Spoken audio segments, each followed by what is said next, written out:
El proyecto ya se discutió y se votó ayer. La verdad es que fue un poco desconcertante la actuación de la oposición, porque un proyecto que ya contenía, a partir de lo que fue la experiencia del año anterior, un apoyo a las pymes para que éstas pudieran absorber el incremento del ingreso mínimo. Que el diseño de ese aporte fue discutido con las propias organizaciones representativas de las pymes, suscrito como un acuerdo con un número importante de esas organizaciones, con subsidios mayores a los del año anterior, subsidios que se extendían por 2 años.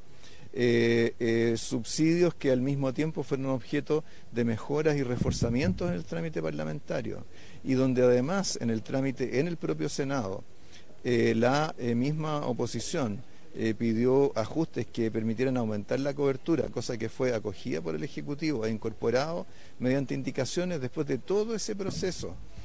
Finalmente, es cierto, los parlamentarios de oposición, algunos deciden abstenerse, otros deciden votar en contra. La verdad es que es difícil de comprender, creo que revela una cierta confusión de parte de lo que es la oposición más tradicional en Chile, que esperamos que vaya disipándose, porque necesitamos a todos los actores para hacer las cosas que el país requiere, que el país demanda, hacer las reformas que se requieren, reducir la incertidumbre, y para eso, por supuesto, necesitamos contar con todos los actores políticos. Se aprobó en el Senado en segundo trámite el reajuste del ingreso mínimo, sino que además también, como sabemos, se aprobó el royalty minero, que es un proyecto tributario por definición, y se aprobó con un amplio apoyo. Tuvimos apoyo en el Senado, tuvimos un apoyo transversal, incluyendo senadores y senadoras de oposición.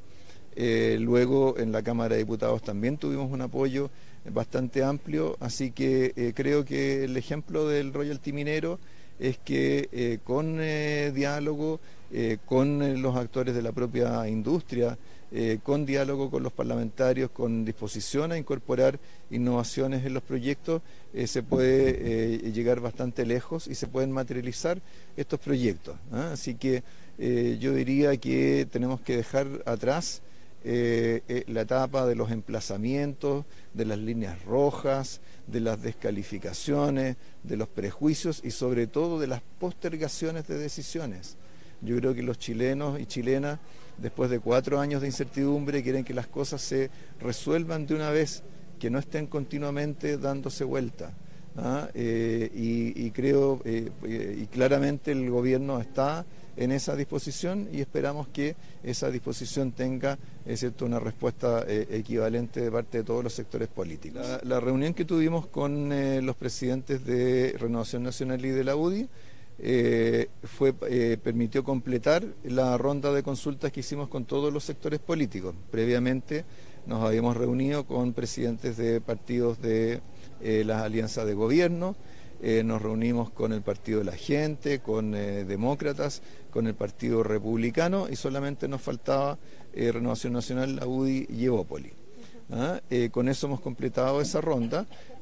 Ahí lo que conversamos fue justamente que a partir de esto y esperando las propuestas que pudieran llegar de cada uno de los sectores, vamos a hacer una convocatoria amplia a todos a quienes han participado en esta ronda para poder hacer una discusión de fondo, ordenada, balanceada sobre el tema tributario, mirando no solamente la parte tributaria, sino que también lo que tiene que ver con las prioridades y necesidades de gasto público y cuánto puede contribuir también el Estado en términos de mayor transparencia y eficiencia en su gestión. Así que nosotros estamos en esa línea, tenemos la disposición, la flexibilidad para participar de esa discusión, pero lo que no tenemos es tiempo infinito.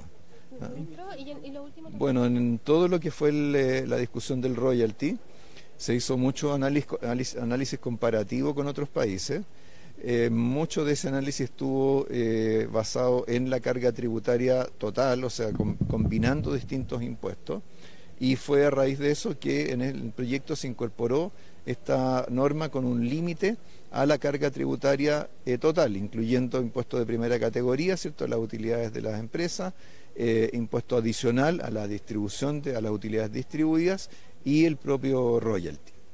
Entonces, cuando se fijó ese límite, que finalmente, ¿cierto?, como sabemos, quedó en 46,5% para las compañías con explotaciones con producción superior a 80.000 toneladas métricas de cobre fino, es 45,5% para aquellas entre 50 y 80.000. Eso, dado que es el límite de la carga tributaria, ¿cierto?, se traduce en un promedio de carga tributaria que es comparable, incluso algo menor, a nuestros competidores más cercanos. Así que creemos que hemos logrado un buen equilibrio entre, los dos objetivos que tenía este proyecto. Por un lado, aumentar la participación del Estado en las rentas, en la renta económica de la actividad minera, y por otro lado hacerlo de modo que se mantuviera, ¿cierto?, los incentivos y las oportunidades para continuar con inversión en el sector minero. Sí, bueno, hoy día tuvimos la publicación de las cuentas nacionales trimestrales, incluyendo el primer trimestre del 2023. Estas cifras lo que mostraron fue variaciones de actividad levemente mejores que las que se deducían de la suma de los IMASEC de los meses correspondientes.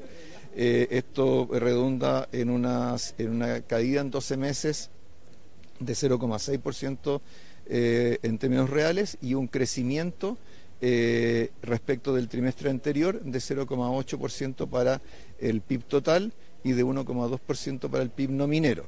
Eso ratifica el que la economía chilena está en una etapa de recuperación. Todavía, por supuesto, no ha recuperado los niveles a los cuales llegó hace un año atrás, que estaban asociados a una etapa de sobrecalentamiento de la economía. Y yo diría que, sobre todo para efectos de las perspectivas para la inflación, quizás el dato que es más llamativo de las cuentas que se acaban de publicar es la caída del consumo privado, una caída del 6,7% en términos reales, y particularmente caída del consumo de bienes durables.